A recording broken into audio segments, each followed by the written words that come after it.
Sam Presti has outdone himself, once again going out and making a fantastic trade for this Oklahoma City Thunder organization, this time exchanging Josh Giddey, who is a liability in the NBA playoffs, for Alex Caruso, a two-time All-NBA defender and a guy that shoots at 41% from three. Now, Giddey, the role, it just never was going to open back up for him in Oklahoma City. It was time to move on. He averaged 8.7 points per game, 3.6 rebounds on 45% shooting from the field, 35% from three in 18 minutes a game in the playoffs. Was not going to work out. Now, this new and improved lineup with Caruso alongside Lou Dort and then three legit 20-point per game options, that is scary. Remember, he averaged 10 points per game, a career high, 3.8 rebounds, career high, 3.5 assists, career high, in 29 minutes per game this year for Chicago. He is no longer a meme. He is an elite 3-and-D defender, seen right here strapping up LeBron James. I mean, he pretty much goes out and guards the best offensive player on the other team night in and night out. 47% shooting from the field, 41% from three to go with 1.7 steals and a block a game. And he's on a 1-year, $10 million contract, so it is expiring. Hopefully you can ink him up for a little bit longer, though, long-term deal. Now, this is a perfect fit, as I mentioned, with Lou Dort and Alex Caruso, because you got Caruso guarding one guy, and then you got Lou Dort, who just set his career high for 39% shooting from three on the other one. And this team is designed to take out some of these Western Conference teams with those 1-2 punches at the guard spot. Dort averaged 11 points, 3.6 rebounds per game this year to go with his elite defense. And like I said, just good luck scoring on this duo right here, with Caruso on one side, with Lou Dort on the other, and then Shai Gilgeous-Alexander at 6'6" is not really a slouch. Lou Dort clamped up Luka Doncic. Well, not clamped, but he did pretty solid against him. Luka averaged 25 points, 10 rebounds, and 9 assists per game against the Thunder in the playoffs, while shooting at 45% from the field, 39% from three, and he averaged 29 points a game for the rest of the playoffs. So, held 4 points under his average. I mean, it's not like elite clamps, but I mean, against Luka, it's pretty good. There is no solution to that, man. And then you got Kyrie Irving on the other hand. So this Thunder team is now equipped to beat the Dallas Mavericks. They add in a winning player, and you've got two elite defenders, and then you have the firepower to go shot for shot with them. They have the young big three. Like we said, this is where your firepower comes in. We've already looked at your clamps on the wing. Now you have the firepower with the perennial MVP candidate from now on for the next 10 years or so, Shai Gilgeous-Alexander, who just come off of a year where he's averaging 30 points per game, 5.5 assists, and 6.2 rebounds in 34 minutes a night. He should be in Oklahoma City for quite some time. They've already linked that extension. He should be here for the foreseeable future. 54% shooting from the field for him as a 25-year-old. Really, really good numbers. And then he shot 87% from the free throw line. People kind of know him as a free throw line merchant. He got there quite frequently, and I mean, he made him pay. Too consistent is Shai Gilgeous-Alexander. He said everything in his life is consistent. And hey, if it works, it works. He's going to be an MVP candidate for the next 10 years, hopefully all in Oklahoma City, unless he wants to come on down to Charlotte. Now he's got his buddy Jalen Williams running with him. One of the best young wings in the NBA. I mean, in his second season in the league, he just put up 19 points a game, 4.5 rebounds, 4 assists in 31 minutes of action a night. That is crazy. I mean, you got this young big three, you're the best team in the West, and now you're just adding elite pieces around them. 54% shooting from the field and 43% from three. We need to put a little bit more emphasis on that, by the way. Insane efficiency, and he was even better in the clutch as a 22-year-old. 69% from 2-point range and 58% from three in the clutch. Crazy numbers again as a 22-year-old.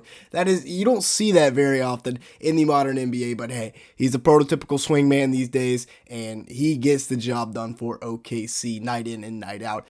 Perfect running mate for Chet and Shai for the next 10 years. And then, of course, like we said, Chet, 21 years old, the youngest of the three. So Shai at 25 this season was the oldest by far. But Chet just silenced all the doubters. He just played in 82 games this season, which is something a lot of people said he wouldn't do, especially coming off of the injury. But 16.5 points a game, 8 rebounds, 2.4 assists per game in 29 minutes. Kind of shut all the haters up. He was even better in the per 36 numbers, but his efficiency was really, really good. 53% from the field, 37% from three on 5 attempts. As a rookie, oh, by the way, he also averaged 2.3 blocks a game protecting the rim. And as I said earlier, he only played 29 minutes a game. Per 36, he was even more dominant, averaging 20 and 10 to go with 3 blocks per game. My only thing about him is I worry about him with like bigger centers, which is what we're going to talk about later. But yeah, Chet, great season. Let's take a minute here. Make sure to hit the like button, leave me a comment down below, and hit that subscribe button if you have not already.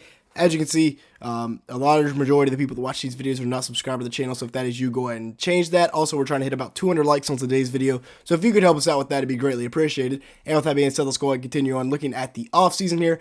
They are $30 million above the cap going into the offseason, so they have a lot of money to play around with. It definitely helps when your 3 youngest players, or 2 of your 3 best young players, are still on their rookie contract. So I think they need to go out and get a guy, an enforcer down low like Jonas Valanciunas, who put up 12.2 points, 8.8 rebounds, 2 assists, and a block a game this year.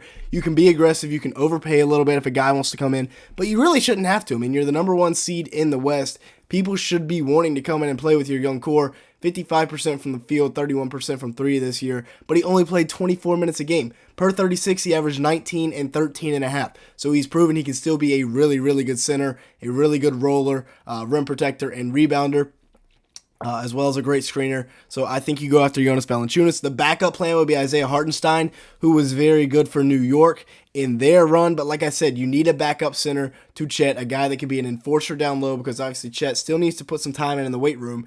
And you need that enforcer, and I think you have plenty of money to go get it. You can go do that all you want in free agency. Now, when it comes to the draft, I think you have to go best player available. You have 800,000 picks over the next few years, so go best player available. The first guy here, Tijdan Saloon. I probably butchered that. There were no tutorials on YouTube. I just looked it up, and I couldn't find one, only how to say the last name. But very intriguing role player at 6'10", 6'11", that, you know, he's very mobile. Same thing with Tyler Smith. Both of these guys are kind of in the same boat here as very athletic wings that you could develop into something very special. And both of them already have very good mechanics on their jump shot, and I think, you know, could be pretty good pieces down the line if you want to spend the 12th overall pick on them. You also have Jared McCain here, who's a fantastic shooter. I think could help surround Shai Gilgeous-Alexander, you know, with more shooting, help surround Chet, Jalen Williams, these driving lanes that will open up, surround them with shooters. Jared McCain, fantastic off the catch and shoot. But I think ultimately you're going to get a guy